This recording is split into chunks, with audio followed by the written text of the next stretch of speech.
Миле, Мола. знаеш што ми текна? Градоначалникот на Гази Баба има многу притисок за Фијат.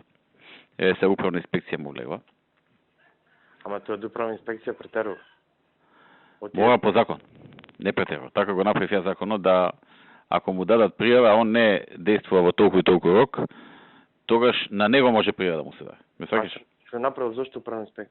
Добро, не знам. Му дава рок до 30 јули да го реши предметот, он ќе го реши негативно. Прво да заврши нешто на управен суд, па така.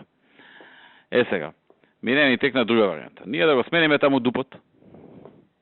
Ама зборевме тоа одамна, окей. Па што чекаме, ако е окей? Нема, тоаш ме прашавте вие пред едно 4-5 месеци, што може, јас ви кажав и рековте окей и не искомунициравме го се. Зашо? Не знам. Да го направиме еден убав парк со фонтани, со чуда, а? Ќе треба да му експроприираме земјата. Не мора ништо да правиме, не може да гради. Доволно е, по мене, доволно е да му се намалат и габаритите него. И? Нема да има исплатено, што оставиме 5+5, например. Каков 5+2? Добро се, 5+... Некој големина колку да е 5+1 ка види. И што нема во јавност да речи дека еве не му даваме да гради, нема да гради, да биде. А половина пак да го направиме, а половина 5+2? Вака, јас сега одам за Босна, се враќам утре вечер.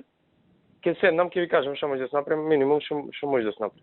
Да седнам губи. Чуј се со Тони, ја му кажам на Тони, вика, кажете му на министерот Миле, ако он застани позади мене, ќе го туркам ова. Не е проблем, готово. Ама треба брзо. Оти он ќе нагази у суд, ќе нагази сегде, ќе дојде ситуација, управен инспекторат ќе му застани ептен у врат на овој. Треба некако да се убрза тоа септември, октомври да го изгласаме у совет. Готово. Утре вечер седнам. Најдобро е ти сега да се чуе со него, да му даеш први задачи што да прави, а утре вечер да се видите. Важи, готово. Ајде.